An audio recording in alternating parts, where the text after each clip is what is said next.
ముఖ్యమంత్రి రేవంత్ రెడ్డి గారు వచ్చి అక్కడ ఉండే వేలాది మంది యువకులకు విశ్వాసాన్ని ఇస్తూ అక్కడ కోచింగ్ పరీక్షల్లో తమ తల్లిదండ్రులను విడిచిపెట్టి జిల్లాల్లోంచి ఊర్ల నుంచి వచ్చే పిల్లల్లో ఒక విశ్వాసాన్ని నింపడానికని వచ్చి మొదటి సంవత్సరంలోనే 2 లక్షల ఉద్యోగాలు ఇస్తామని చెప్పి నమ్మబలికి సరిగ్గా 9 నెలల కిందట ఒక డ్రామా చేసి ఆనాడు తెలంగాణలోని నిరుద్యోగ యువతను రెచ్చగొట్టి కేసీఆర్ ప్రభుత్వం 10 ఏళ్లలో ఉద్యోగాలు ఇయ్యలేదు అని దిక్కుమాలిన అబద్దాలు ప్రచారం చేసి ఆనాడు తెలంగాణలో యువత ఓట్లేయించుకొని గెలిచినారు. పత్రికల్లో ఫుల్ పేజీలు జాబ్ క్యాలెండర్లని అడ్వర్టైజ్మెంట్లు ఇచ్చినారు. అక్రమ సంపాదనతో ఫలానా రోజు ఫలానా పరీక్ష అని ఊదరగొట్టే ప్రకటనలు ఆ రోజు ప్రతి పత్రికలో పుంకాలుగా గుప్పించినారు. ఒక్కసారి కాదు 10 సార్లు ఇచ్చినారు. ఇవాళ నేను అడుగుతున్నా mister Rahul Gandhi, where are the 2 lakh jobs you promised? నువ్వు ప్రామిస్ చేసిన 2 లక్షల ఉద్యోగాలు ఎక్కడ పోయినాయి రాహుల్ గాంధీ గారు? క్యాలెండర్ లో తారీఖులు మారుతున్నాయి. 8 నెలలు నిండా వస్తా ఉంది. నువ్వు చెప్పినావు మొదటి సంవత్సరంలోనే 2 లక్షల ఉద్యోగాలు అన్నావు. జాబ్ క్యాలెండర్ ప్రకటిస్తుంది నా ప్రభుత్వం అన్నావు. ఏది అని అడిగినాం. ఇప్పటి వరకు అతిగతి లేదు. ఇవాళ దొంగ చాటున స్టేట్మెంట్ అంటూ ఇవాళ ఏదో రాసుకొచ్చి మళ్ళొక్కసారి తెలంగాణ యువతను మభ్యపెట్టడానికి బయట ఎక్కడ నిలదీస్తారో, కాంగ్రెస్ వాళ్ళు కనబడితే ఎక్కడ తంతారో. మరి క్యాలెండర్ లో తారీఖులు మారుతున్నాయి. ఏది నీ జాబ్ క్యాలెండర్, ఏది నీ 2 లక్షల ఉద్యోగాలని చెప్పి తంతారేమో కాంగ్రెస్ నాయకులని చెప్పి ఇలా 4 కాగితాల మీద 4 డేట్లు రాసుకొని ఇగో ఫలానా నెలలో ఫలానా నోటిఫికేషన్ అని చెప్పి అడ్డగోలు జమాబందీ ఏది పడితే అది రాసుకొని వచ్చినారు.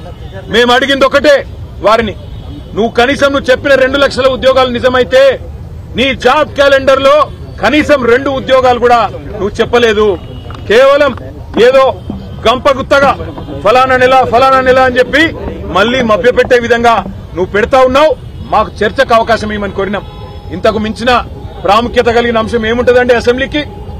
30-40 లక్షల మంది యువతకు వారి భవిష్యత్తుకు పోటీ పరీక్షలకు ప్రిపేర్ అవుతున్న చిన్నారులకు సంబంధించిన అంశం కంటే శాసనసభకు ఇంతకంటే ఏం ప్రాముఖ్యమైన అంశం ఉంటుందని మేము స్పీకర్ గారిని అడిగితే 2 లక్షల ఉద్యోగాలు అన్నారు.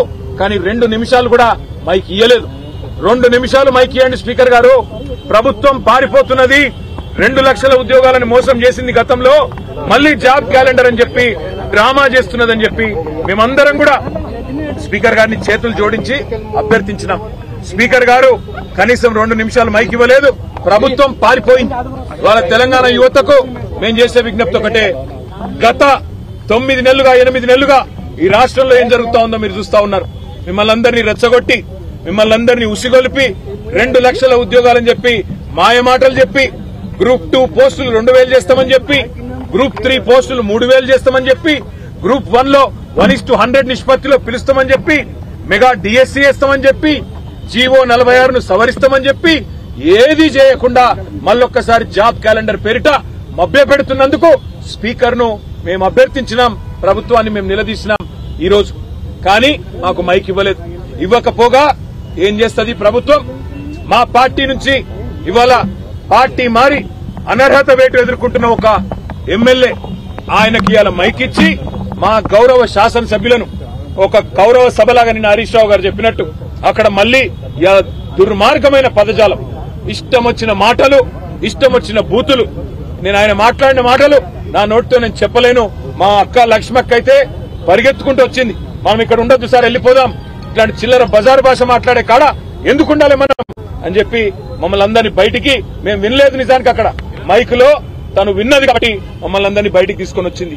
అంటే రేషం గల్ల తెలంగాణ బిడ్డలు ఎవరు ఇవాళ ఆ సభలో అలాంటి చిల్లర బజారు భాష ఏదైతే ముఖ్యమంత్రి నుంచి మొదలు పెడితే దుర్మార్గమైన మా పార్టీలో గెలిచి ఆ పార్టీలో ఉన్న ఎమ్మెల్యేలు వాడుతున్నారో అది భరించలేక తెలంగాణ యువత తరఫున మేము అడుగుతుంటే, తెలంగాణ యువతకు 2 లక్షల ఉద్యోగాలు ఇవ్వాలని మేము అడుగుతుంటే మమ్మల్ని ఆ బజారు భాషలో తిట్టించిన ఈ దిగజారుడు ముఖ్యమంత్రి, ఈ దిగజారుడు దివాలాకోరు ప్రభుత్వాన్ని ఇవాళ అభిశంసించాలి. తెలంగాణ యువత కొట్టాలి. ఎందుకంటే ఎక్కడికక్కడ కాంగ్రెస్ లో నిలదీయాలి. ఏమైంది ఈ 2 లక్షల ఉద్యోగాలను అడగాలి. నేను అడుగుతా ఉన్నా, రాహుల్ గాంధీ దమ్ముంటే రా అశోక్ నగర్, దమ్ముంటే అశోక్ నగర్ కి రా, ఇక్కడికి వచ్చి చెప్పు నువ్వు ఇచ్చిన జాబ్ క్యాలెండర్ కరెక్ట్ అని చెప్పు. రేవంత్ రెడ్డి దమ్ముంటే రా, సెక్యూరిటీ లేకుండా నువ్వు మేమందరం వస్తాం, అశోక్ నగర్ కోదాంపా. అక్కడికి వచ్చి ఒక్క పిల్లగాంతో చెప్పి, ఒక్క తమ్ముడితో, ఒక్క చెల్లెతో చెప్పి ఈ 8 నెలల్లో నీ కాంగ్రెస్ ప్రభుత్వం ఒక్క ఉద్యోగం ఇచ్చిందని చెప్పి వాళ్ళతో చెప్పి మేమందరం రాజీనామా చేసి అక్కడనే పెట్టి పోతాం. వాస్తవం ఏంది?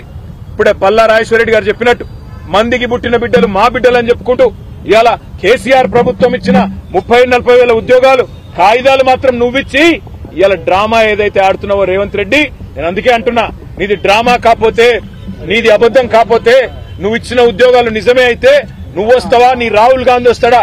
రండి, సిటీ సెంట్రల్ లైబ్రరీకి వస్తారా, అశోక్ నగర్ కు వస్తారా, ఉస్మానియా యూనివర్సిటీకి వస్తారా, ఎక్కడికి వస్తే అక్కడికి రండి.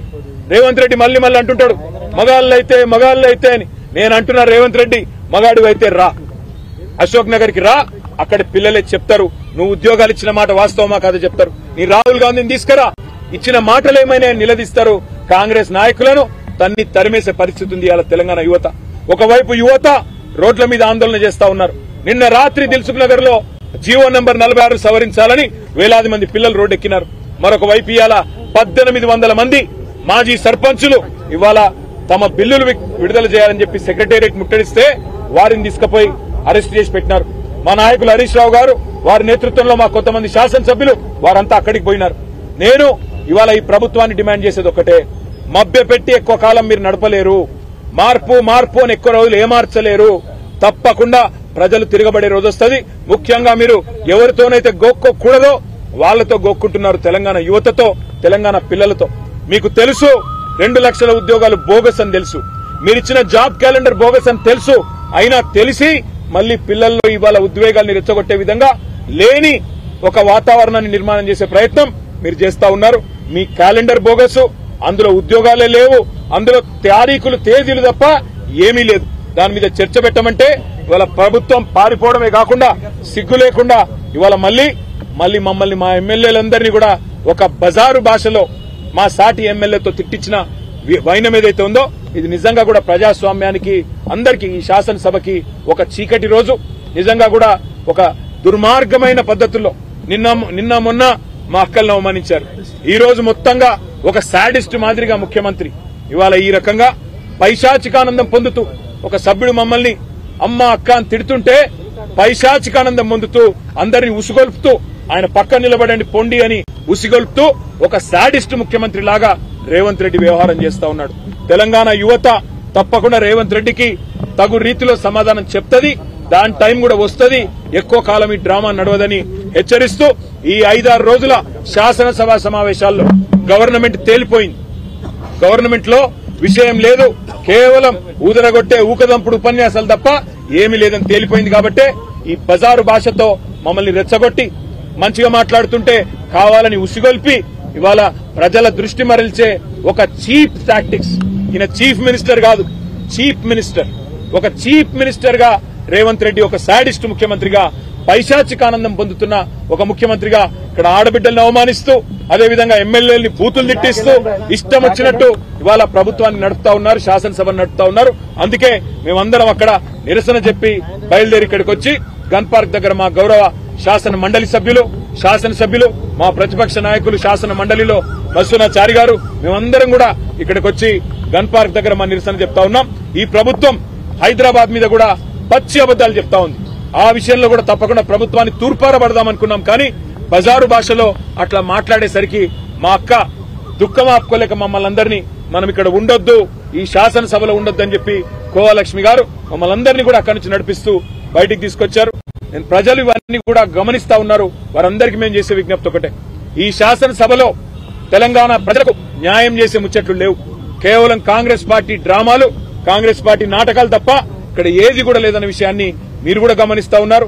వారు చేసిన ప్రచారాలన్నీ తప్పని మీకు అర్థమవుతా ఉంది. అప్పులు అప్పులు అప్పులు అని ఇన్ని రోజులు తప్పుడు కూతలు కూశారు. అప్పులు లేవు, ఏమి లేవు, ఈ రాష్ట్రం రెవెన్యూ సర్ప్లస్ స్టేట్ అని మేము ఎస్టాబ్లిష్ చేస్తే ఇవాళ నోరు మూసుకున్నారు, కనీసం సమాధానం చెప్పలేదు. ఎన్నో విషయాల్లో దానిని డైవర్ట్ చేయడానికే ఇవాళ మా అక్కల మీద నోరు పారేసుకొని కావాలని ప్రజల దృష్టి మరల్చే ఒక చిల్లర ప్రయత్నం చేస్తున్నాడు ఈ చిల్లర ముఖ్యమంత్రి. అందుకే మేము అంటా ఉన్నాం తెలంగాణ ప్రజల్ని, ఇకనైనా అర్థం చేసుకోండి, కాంగ్రెస్ మోసాన్ని గ్రహించండి, కాంగ్రెస్ పార్టీ యొక్క ఎత్తుగడలు గమనించండి. 100 రోజుల్లో 6 గ్యారంటీలు అన్నారు, 100 అయినా 6 గ్యారంటీలు 100 రోజుల్లో అమలు చేస్తామన్నారు. అతి లేదు, గతి లేదు. అదేవిధంగా మొదటి సంవత్సరంలో 2 లక్షల ఉద్యోగాలు అన్నారు, అతి లేదు, గతి లేదు. అందుకే నిరసనగా ఇక్కడ వచ్చి కూర్చున్నాం. సహకరించిన పాత్రికేయ మిత్రులకు కూడా మా అందరి తరఫున కూడా ధన్యవాదాలు తెలియజేస్తా ఉన్నాం. జై తెలంగాణ.